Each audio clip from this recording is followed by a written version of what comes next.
to keep her chin up. Her stomach churned, her hands trembled, but she forced them to clasp tightly in front of her. She wouldn't let these people, her neighbors, see her break. The auctioneer, Silas Wetherbe, a stout man with sweat darkening his collar, cleared his throat and wiped his brow. Even he seemed uneasy about what was about to happen, though not enough to walk away from the money it would bring. "Gentlemen," he called out, his voice echoing across the square, "we commenced this morning with the arranged marriages auction." The words rolled through the air like thunder. Sarah could feel eyes on her from every direction, some curious, some judging, some pitying. Her mother stood at the edge of the crowd, weeping silently into a faded handkerchief. Her father stood beside her, jaw locked tight, staring into the distance like he couldn't bear to see what was happening. Patrick O'Connell had once been a proud man, a farmer who'd built his life from sweat and soil. But 3 years of failed crops had stripped him of pride and home alike.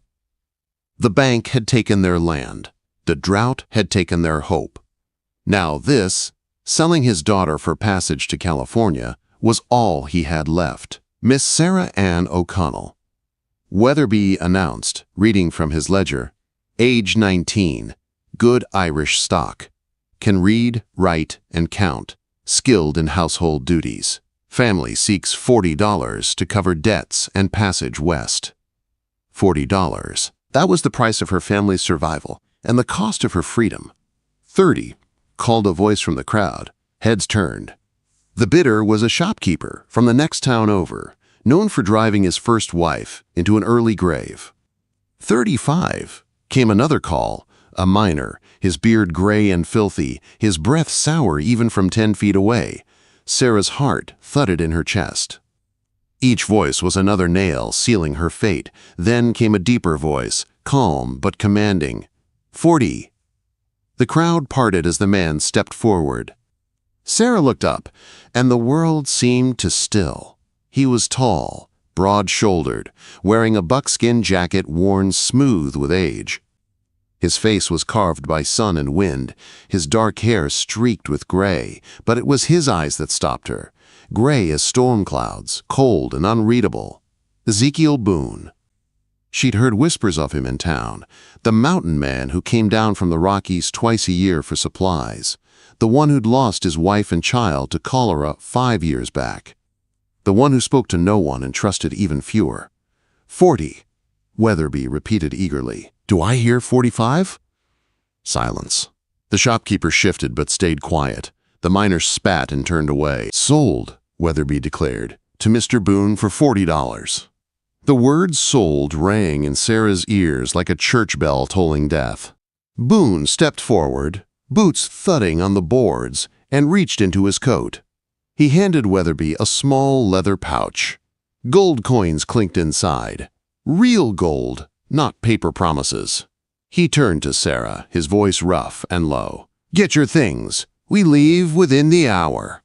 Sarah climbed down from the platform, her legs weak beneath her. Her mother rushed forward, sobbing as she pulled her into her arms. "My darling girl," she cried, "may the Blessed Virgin protect you." Her father approached more slowly, his eyes hollow. He pressed something small into Sarah's hand, her grandmother's rosary. "You're an O'Connell," he said quietly. "Remember that, no matter where you go." "Papa," she began, but he turned away, unable to meet her eyes. She gathered what little she owned, a patched dress, her mother's small Bible, a hairbrush, a family photograph, and packed them into a single canvas bag. When she stepped outside again, Boone was waiting beside a wagon loaded with supplies. "You know how to handle a team?" he asked. "Yes, sir," she whispered. "Then drive. I don't ride in wagons." He lifted her into the seat with impersonal hands, then swung into the saddle of his black horse, a massive animal that seemed to mirror its master's strength and silence. As the wagon began to roll, Sarah's mother broke free from her husband and ran forward, clutching at Boone's arm. "Please," she begged, "please be kind to her. She's just a girl. She's innocent." Boone looked down at her with eyes like cold steel. "I bought her for one reason only," he said flatly. To bear my children and continue my line. Whether she cries or not makes no difference to me. Only my heirs matter." The words hit like a blow. Sarah's mother stumbled back, pale and trembling. Sarah felt something inside her crack, but she kept her head high. She would not cry. "Not here. Move out," Boone ordered. The wagon creaked forward, carrying her away from the only life she'd ever known. At the edge of town, Sarah risked one last glance back. Her parents stood where she'd left them. Her mother collapsed against her father's chest, both growing smaller with each turn of the wheels. They would use the money to start over, but she would never see them again. Beside the wagon, Ezekiel Boone rode in silence, a dark figure against the blazing sun. He'd bought her like flour or coffee, just another item to stock his lonely mountain cabin. Sarah gripped the reins until they cut into her palms. The tears burned behind her eyes, but she swallowed them down. He would not see her break. The road stretched ahead, dusty and endless, winding toward the mountains that loomed like prison walls against the sky. Somewhere up there waited her new life, and the man who owned her. But as Cedar Falls faded behind them, something flickered inside her, a spark of defiance, faint but alive. He might have bought her body, but her spirit was still her own. She would remember who she was. She was still Sarah Ann O'Connell. And she would survive.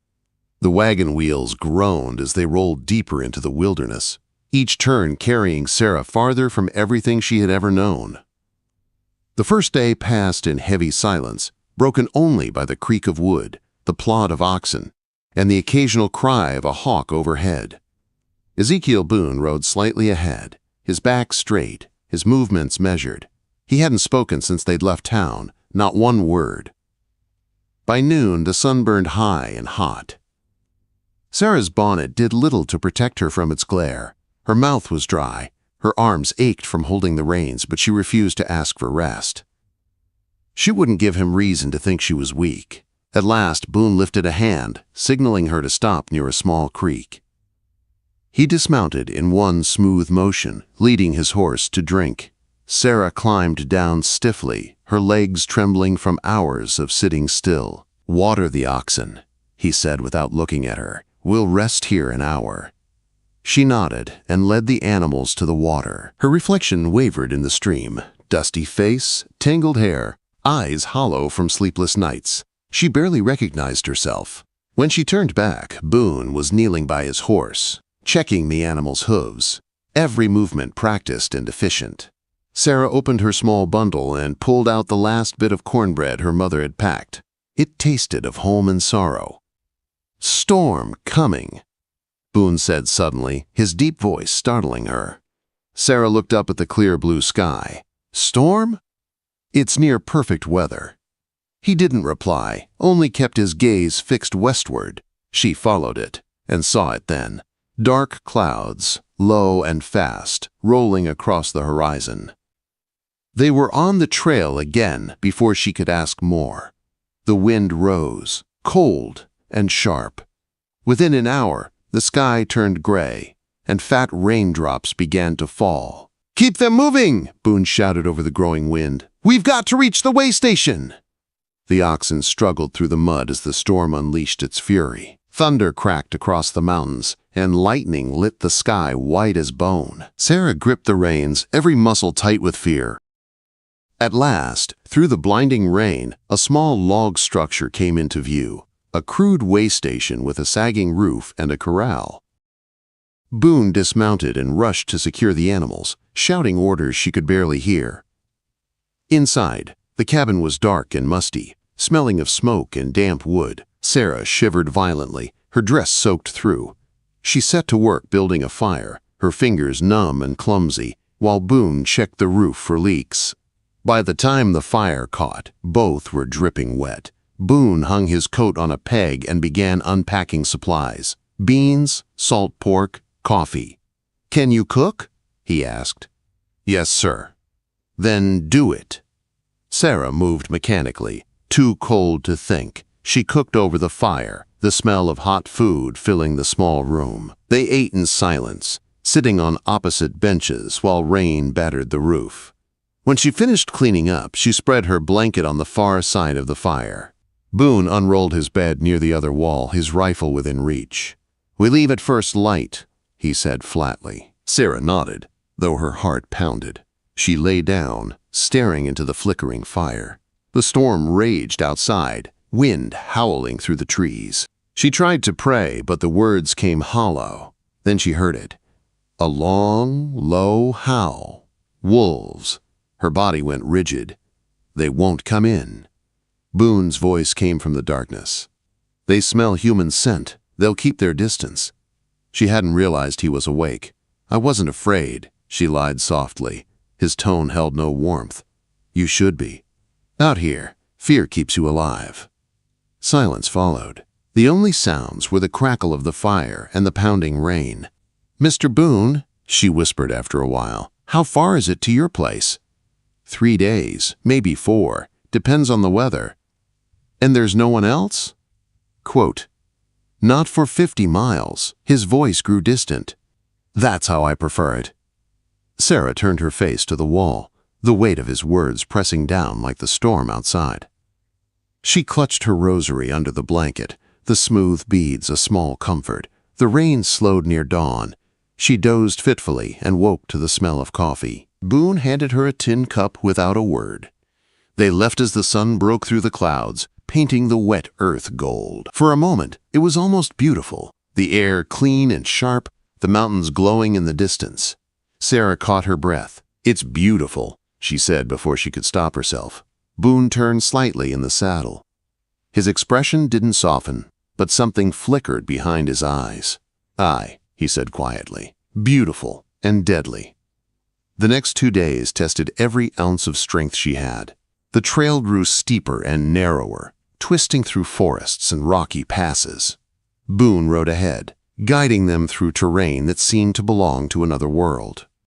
He spoke only when necessary, but she noticed how he watched the horizon, how his hand never strayed far from his rifle.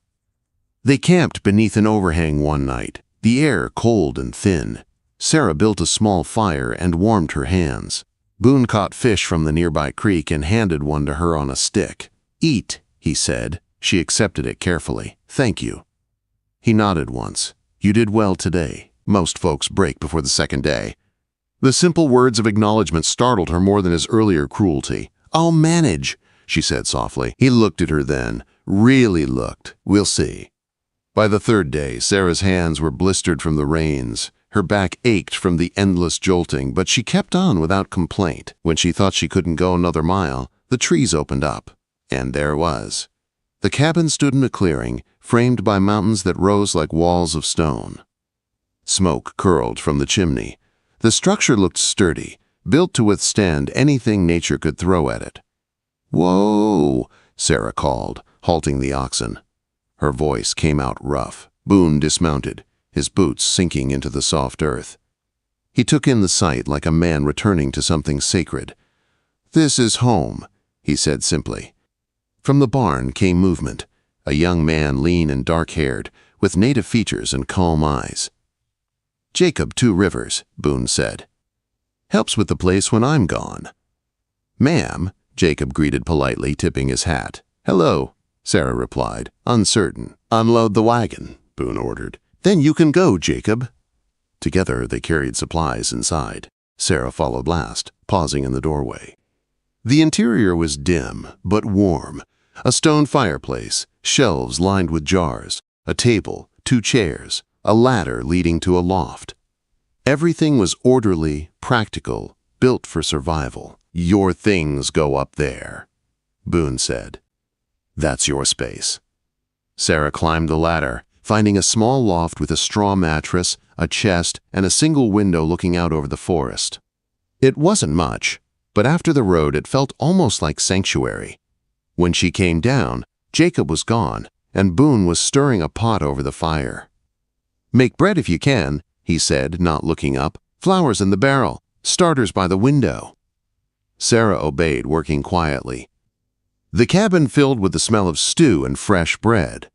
When they ate, neither spoke, but the silence felt different, less hostile, more like a truce. Afterward, Boone showed her the root cellar, the barn, and the smokehouse. He explained each detail: how to care for the animals, where to store supplies, how to survive the mountain winter. "There's no law here," he said at last. "No doctor, no sheriff, no town for 50 miles. Out here, you get hurt, you die. You get lost, you die. You cross the wrong animal, you die." Sarah swallowed hard. "I understand."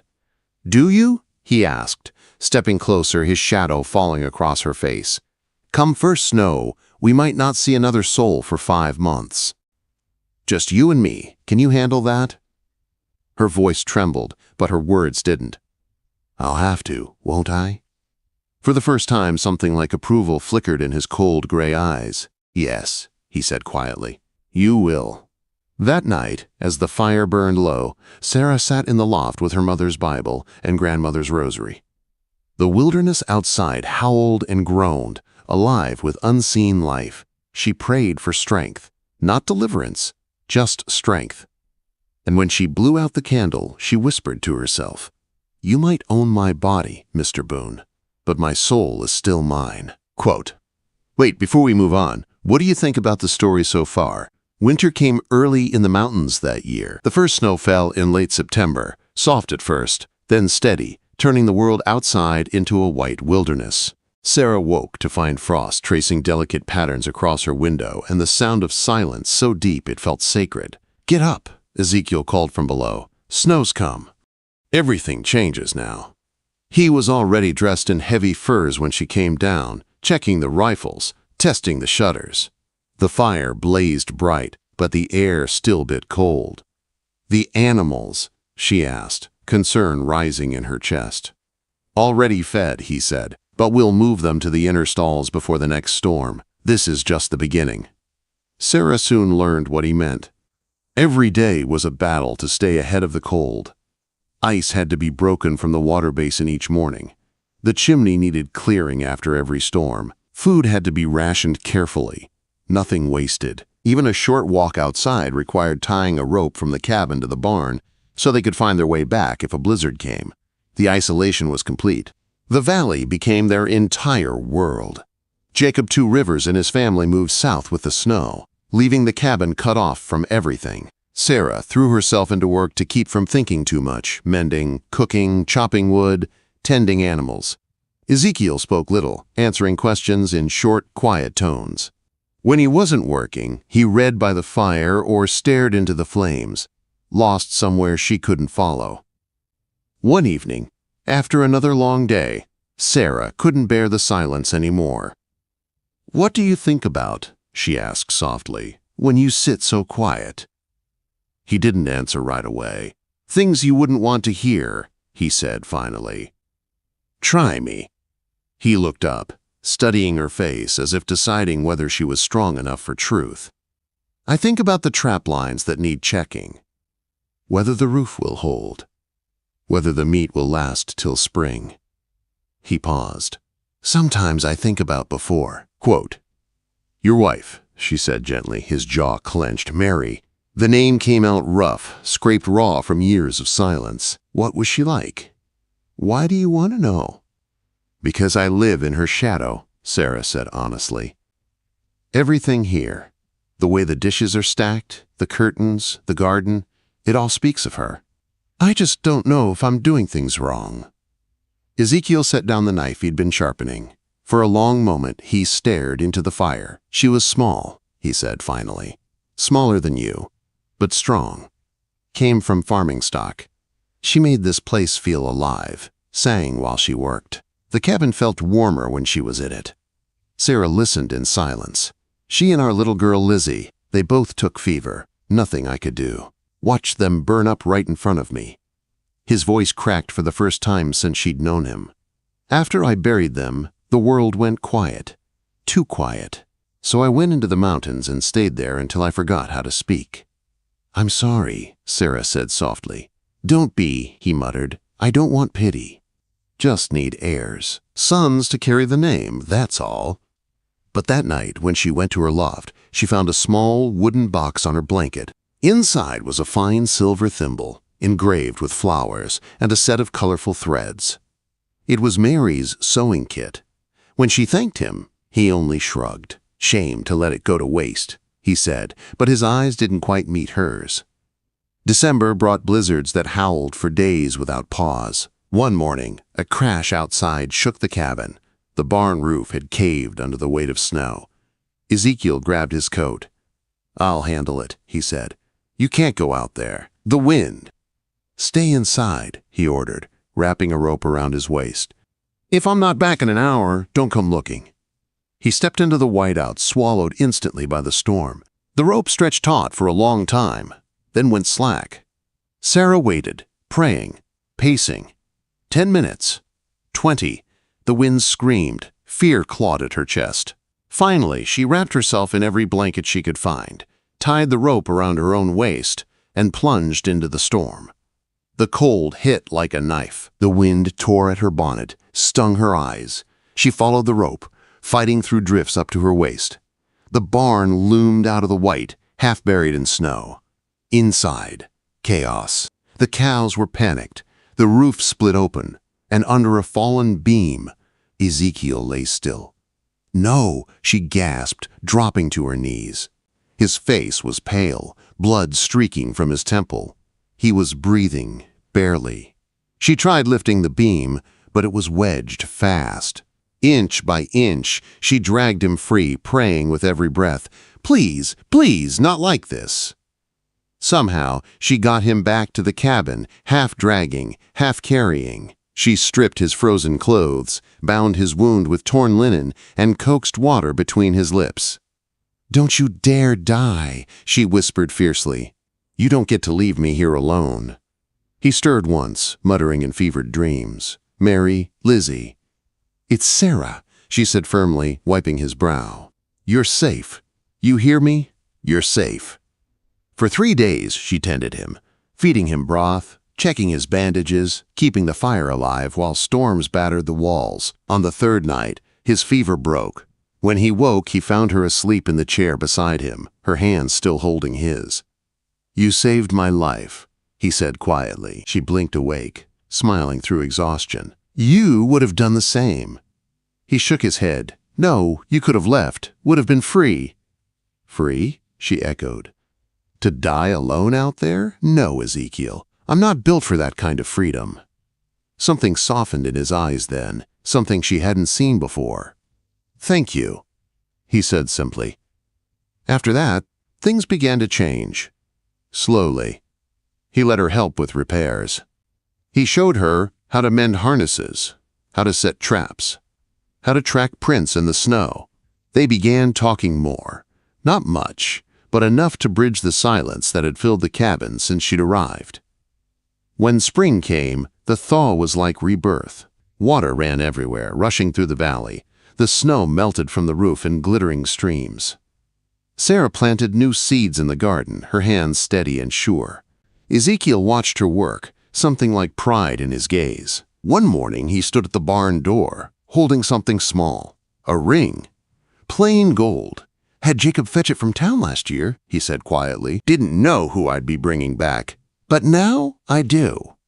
Sarah's heart stopped. "You stayed when you could have run. You saved my life. You made this place home again." "I don't want you as property, Sarah. I want you as my wife." Proper. She looked at the ring, then at the man who'd once bought her like cattle, who now stood before her humbled. "Ask me," she said softly, "not as a man claiming ownership, as a man asking a woman." He swallowed hard, voice low and certain. "Sarah Ann O'Connell, will you be my wife, real and true?" She thought of everything, the fear, the storms, the long winter nights, the unexpected kindness.